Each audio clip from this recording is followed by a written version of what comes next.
വക്കീലിന്റെ വാക്കുകൾ ഗൗരിയുടെ ഉള്ളിലെ എല്ലാ സംശയങ്ങളും മായ്ച്ചു കളഞ്ഞെങ്കിലും അതിനു പകരം വന്നത് വലിയൊരു നീറ്റലായിരുന്നു.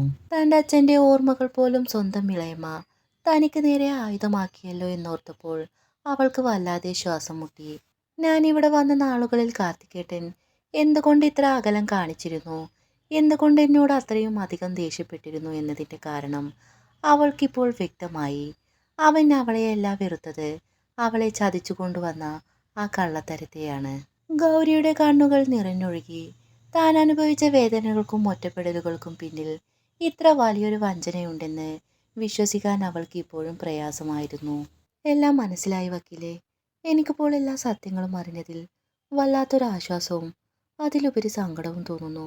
പക്ഷേ ഇത്രയും നാളും കാർത്തികേട്ടൻ അനുഭവിച്ച മാനസിക സംഘർഷം ഓർക്കുമ്പോൾ എനിക്ക് വല്ലാതെ മനസ്സ് നീറുന്നുണ്ട്.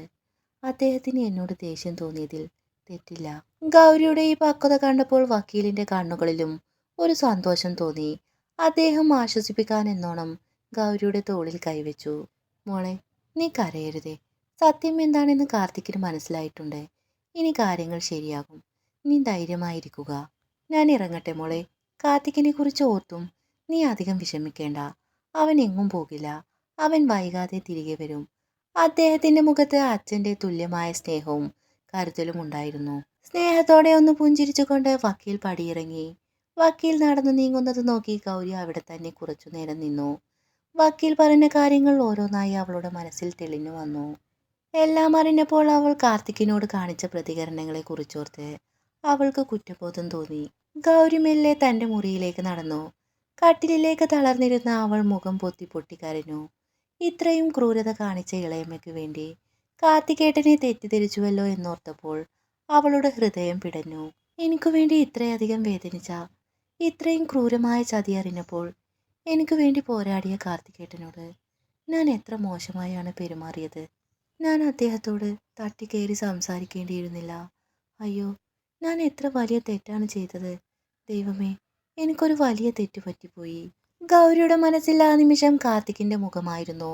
അവൾ ഇളയമ്മയുടെ വശത്ത് നിന്ന് സംസാരിച്ചപ്പോൾ കാർത്തിക്കിന്റെ കണ്ണുകളിൽ കണ്ട ആ വേദനയും കരുതലും അവൾക്ക് ഓർമ്മ വന്നു. അവൾ കാർത്തിക്കിന്റെ ഡയറിയിലെ വരികൾ ഓരോന്നായി മനസ്സിൽ ഓർത്തുകൊണ്ടിരുന്നു. അവന്റെ കഴിഞ്ഞ കാലത്തെ കുറിച്ചോർത്തപ്പോൾ അവനോട് ധിക്കരിച്ചു സംസാരിച്ചതിനെ കുറിച്ചോർത്തു അവളുടെ കുറ്റബോധം കൂടി വന്നു. ഇളയമയെ ന്യായീകരിച്ചല്ലോ എന്ന ചിന്ത അവളെ വല്ലാതെ തളർത്തി. കാർത്തികേട്ടൻ വന്നാൽ അദ്ദേഹത്തോട് എല്ലാം തുറന്നു പറഞ്ഞ് മാപ്പ് പറയണം. കാർത്തികിന്റെ വരവിനായി ഗൗരി കാത്തിരിക്കാൻ തുടങ്ങി. രാത്രി ഭക്ഷണം കഴിക്കാൻ എല്ലാവരും തയ്യാറായി. സമയം 9 മണി കഴിഞ്ഞിട്ടും കാർത്തിക് എത്തിയിട്ടില്ല. ഊണുമേശയിൽ എല്ലാവരും ഉണ്ടായിരുന്നുവെങ്കിലും അവന്റെ കസേര ഒഴിഞ്ഞു കിടക്കുന്നത് ശാരദാമ്മയെ വല്ലാതെ ആലോസരപ്പെടുത്തി. ഗൗരിമോളെ, കാർത്തിക് ഇതുവരെ വന്നില്ലല്ലോ. ഈ നേരമാകുമ്പോഴേക്കും വരുന്നതാണല്ലോ അവൻ. എവിടെയാണ് അവൻ? ഗൗരിയുടെ ഉള്ളൊന്ന് പിടഞ്ഞു. വക്കീൽ പറഞ്ഞു പോയ കാര്യങ്ങളുടെ ഭാരം അവളെ വല്ലാതെ തളർത്തുന്നുണ്ടായിരുന്നു. എങ്കിലും ശാരദാമ്മ അറിയാതിരിക്കാൻ അവൾ പരമാവധി ശ്രമിച്ചു. ഇല്ലമ്മേ, കാർത്തികേട്ടൻ വന്നില്ല. ആരോ വിളിച്ചതു കാരണം പെട്ടെന്ന് ഇറങ്ങിയതാ.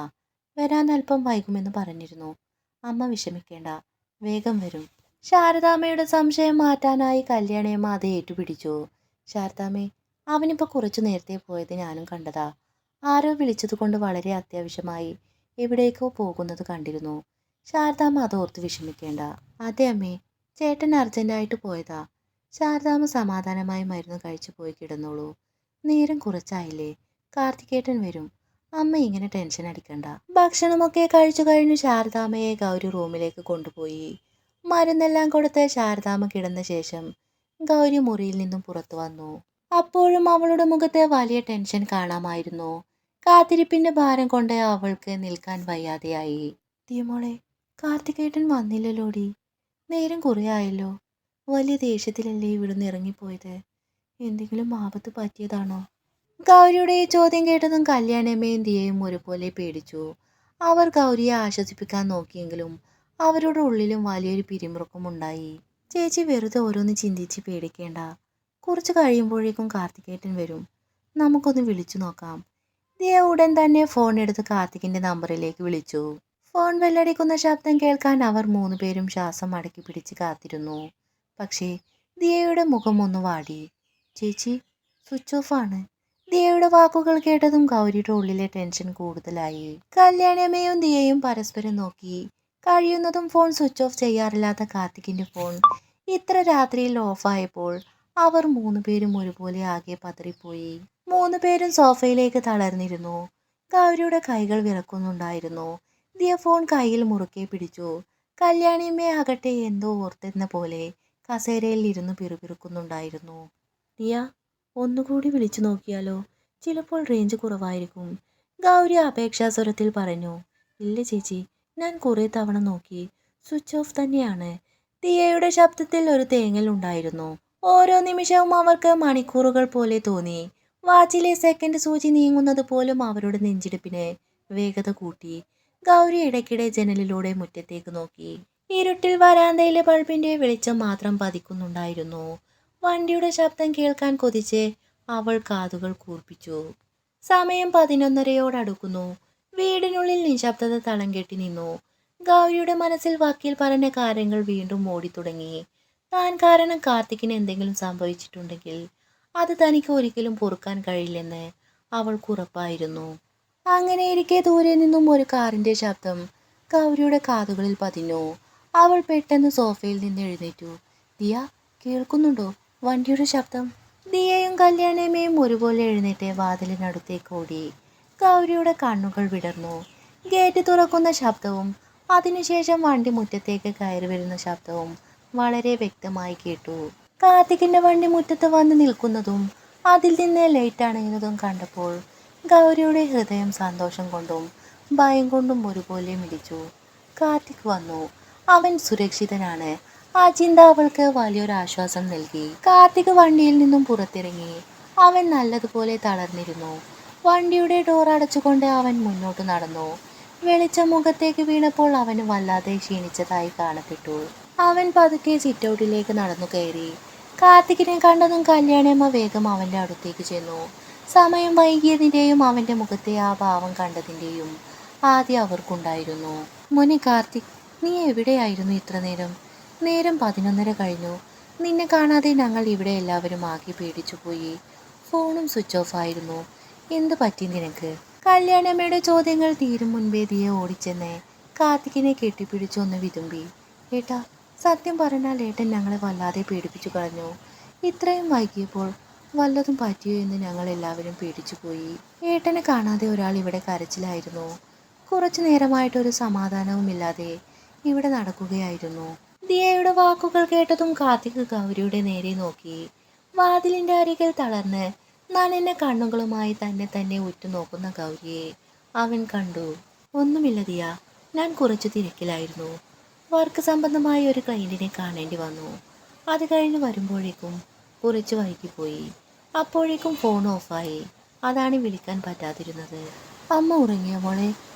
ഉറങ്ങുന്നതേ ഉള്ളൂ ഏട്ടാ. ഏട്ടൻ വരാൻ വൈകിയപ്പോൾ അമ്മ വല്ലാതെ ചോദിച്ചു കൊണ്ടിരുന്നു.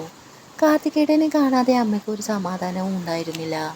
ഗൗരി ചേച്ചി കാർത്തികേട്ടൻ ആരോ വിളിച്ചിട്ട് പോയി എന്നും വരാൻ വൈകുമെന്നും പറഞ്ഞ ആശ്വാസത്തിലാ പിന്നെ പോയി കിടന്നേ. അപ്പോഴും കാർത്തിക് ഗൗരിയെ ഒന്ന് നോക്കുക മാത്രം ചെയ്തു. ചിരിക്കാനോ മിണ്ടാനോ ഒന്നും നിൽക്കാതെ അവൻ ശാരദാമ്മയുടെ മുറിയിലേക്ക് നടന്നു. അകത്തമ്മ സുഖമായി ഉറങ്ങുകയായിരുന്നു. അവൻ പതിയെ ചെന്ന അമ്മയുടെ അടുത്തു നിന്നു. ആ മുഖത്തേക്ക് വാത്സല്യത്തോടെ നോക്കി. ഉറക്കത്തിലായിരുന്ന അമ്മയുടെ നെറ്റിയിൽ അവൻ ഒരു ഉമ്മ നൽകി. മുറിയിൽ നിന്ന് പുറത്തിറങ്ങി മുകളിലെ മുറിയിലേക്ക് പോകാൻ അവൻ തിരിഞ്ഞതും കല്യാണിയമ്മ അവനെ തടഞ്ഞു. മോനെ, നീ ഒന്നും കഴിച്ചില്ലല്ലോ. ഞാൻ ഭക്ഷണം എടുത്തു വെക്കാം. നീ കുറച്ചെന്തെങ്കിലും ഒന്ന് കഴിക്ക്. വേണ്ട കല്യാണിയമ്മേ, ഞാൻ പുറത്തുനിന്ന് കഴിച്ചിരുന്നു. എനിക്ക് നല്ല ക്ഷീണമുണ്ട്. ഞാനൊന്ന് ഫ്രഷായി കിടക്കട്ടെ എന്ന് പറഞ്ഞ് അവൻ ആരെയും നോക്കാതെ മുകളിലെ നിലയിലേക്ക് നടന്നു കയറി. മുകളിലെ മുറിയിലേക്ക് പോയ കാർത്തികിനെ നോക്കി കുറച്ചുനേരം കൂടി ഗൗരി താഴെ നിന്നു. നെഞ്ചിൽ ഭാരമായി കിടക്കുന്ന സത്യങ്ങളും തന്നോട് കാണിക്കുന്ന ഈ അവഗണനയും അവളെ വല്ലാതെ വേദനിപ്പിച്ചു. ഒടുവിൽ അവളും മെല്ലെ മുകളിലേക്ക് നടന്നു. ഗൗരി റൂമിലേക്ക് കടന്നപ്പോൾ കാർത്തിക് ഫ്രഷായി ബാത്റൂമിൽ നിന്ന് പുറത്തേക്ക് വരികയായിരുന്നു. അവനെ കണ്ടപ്പോൾ ഗൗരിയുടെ ഉള്ളൊന്ന് പിടഞ്ഞു. അവൾ വന്നത് ശ്രദ്ധിച്ചെങ്കിലും ഗൗരിയെ കാണാത്ത മട്ടിൽ അവൻ നേരെ വാർഡ്രോബിനടുത്തേക്ക് നടന്നു. ഡ്രസ്സ് എടുക്കാൻ വേണ്ടി തിരിഞ്ഞു നിൽക്കുന്ന അവന്റെ പുറംതിരിഞ്ഞുള്ള നിൽപ്പ് കണ്ടപ്പോൾ താൻ അർഹിക്കുന്ന അവഗണനയാണിതെന്ന് അവൾക്ക് തോന്നി. എന്തു പറയണം, എങ്ങനെ തുടങ്ങണം എന്ന് ഗൗരിക്ക് ഒരു പിടിയുമില്ലായിരുന്നു. അവളുടെ തൊണ്ട വരണ്ടുപോയി. ഒരു നിമിഷം അവൾ അവിടെ അനങ്ങാതെ നിന്നു. ഗൗരിയുടെ സാന്നിധ്യം അറിഞ്ഞിട്ടും അവൻ തിരിഞ്ഞു നോക്കുകയോ ഒരു വാക്ക് പറയുകയോ ചെയ്യാതെ അവൻ വസ്ത്രങ്ങൾ തിരിഞ്ഞുകൊണ്ടിരുന്നു. അവൾ മെല്ലെ അവനടുത്തേക്ക് ഒന്ന് രണ്ടടി മുന്നോട്ട് വെച്ചു. കാർത്തികേട്ടാ. ആ വിളി കേട്ടിട്ടും കാർത്തിക് തിരിഞ്ഞു നോക്കിയില്ല. ഡ്രസ്സ് എടുത്തുകൊണ്ടിരുന്ന അവന്റെ കൈകൾ ഒന്ന് സ്തംഭിച്ചുവെങ്കിലും അവൻ യാതൊരു ഭാവവ്യത്യാസവുമില്ലാതെ നിന്നു. ഗൗരിയുടെ കണ്ണുകൾ വീണ്ടും നിറഞ്ഞു തുടങ്ങി. തൊണ്ടയിലെ ഇടർച്ച കാരണം അവളുടെ വാക്കുകൾ പുറത്തേക്ക് വരാൻ പ്രയാസപ്പെട്ടു എങ്കിലും അവൾ കടിച്ചമർത്തിക്കൊണ്ട് പറഞ്ഞു, എനിക്കെല്ലാം അറിയാം കാർത്തികേട്ടാ. വക്കീൽ സാർ ഇന്ന് എന്നോട് എല്ലാ കാര്യങ്ങളും പറഞ്ഞു. ഇളയമ്മ എന്നെ എങ്ങനെയാണ് ചതിച്ചതെന്നും അച്ഛൻ്റെ പേപ്പറുകൾ ശരിയാക്കി തരാമെന്ന് പറഞ്ഞ് ആ കരാർ പേപ്പറിൽ ഒപ്പിടിച്ചതെന്നും ആ 5 ലക്ഷം രൂപ ഇളയമ്മ തട്ടിയെടുത്തതുമെല്ലാം ഞാൻ അറിഞ്ഞു. കാർത്തിക് അപ്പോഴും മിണ്ടാതെ അവളെ തിരിഞ്ഞു നോക്കാതെ തന്നെ നിന്നു. ഇന്ന് ഇളയമ്മയും അഞ്ജനയും ഇവിടെ വന്ന് സംസാരിച്ചപ്പോൾ കാർത്തികേട്ടൻ അവരോട് ദേഷ്യപ്പെട്ടപ്പോൾ ഞാൻ അത് തെറ്റിദ്ധരിച്ചു. കാർത്തികേട്ടൻ മനഃപൂർവ്വം ദേഷ്യപ്പെടുകയാണെന്നേ ഞാൻ കരുതിയുള്ളൂ. സ്വന്തം ഇളയമ്മയെ ഞാൻ വിശ്വസിച്ചു പോയി. പക്ഷേ കാർത്തികേട്ടൻ അനുഭവിച്ച വേദനയോ ഈ കള്ളത്തരത്തിന് പിന്നിലെ സത്യമോ ഞാൻ അറിഞ്ഞിരുന്നില്ല. എന്നോട് ക്ഷമിക്കണം കാർത്തികേട്ടാ. എനിക്കൊരു വലിയ തെറ്റ് പറ്റിപ്പോയി. എന്നോട് ഇങ്ങനെ മിണ്ടാതെ നോക്കിക്കൊണ്ട് വേദനിപ്പിക്കരുതേ. ഗൗരിയുടെ വാക്കുകൾ കാർത്തികിന്റെ ഹൃദയത്തിൽ ആഴത്തിൽ പതിഞ്ഞു. ഇത്രയും നാളും അവൾ സത്യം മനസ്സിലാക്കാതെ തന്നെ കുറ്റപ്പെടുത്തിയതിലെ സങ്കടം ആ നിമിഷം മാഞ്ഞുപോയി.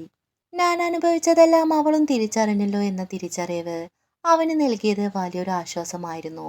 അവൾക്ക് തന്നോടുള്ള സ്നേഹവും തൻ്റെ വേദനയിലുള്ള പങ്കുചേരലും ആ വാക്കുകളിലുണ്ടായിരുന്നു. അവൻ അപ്പോഴും തിരിഞ്ഞു നോക്കാതെ വസ്ത്രങ്ങൾക്കിടയിൽ പരതുകയായിരുന്നു. എങ്കിലും അവന്റെ മുഖത്തെ ആ കടുപ്പവും ഗൗരവവും പൂർണ്ണമായും അലിഞ്ഞുപോയിരുന്നു. ഗൗരിയുടെ കുറ്റസമ്മതം കേട്ടപ്പോൾ അവന്റെ ചുണ്ടുകളിൽ അറിയാതെ ഒരു ചെറിയ പുഞ്ചിരി വിരിഞ്ഞു. ആ പുഞ്ചിരിയിൽ അവളോടുള്ള വാത്സല്യത്തിന്റെയും സ്നേഹത്തിന്റെയും ഒരു തിളക്കമുണ്ടായിരുന്നു. ഗൗരി അവന്റെ മറുപടിക്കായി കാത്തുനിന്നു.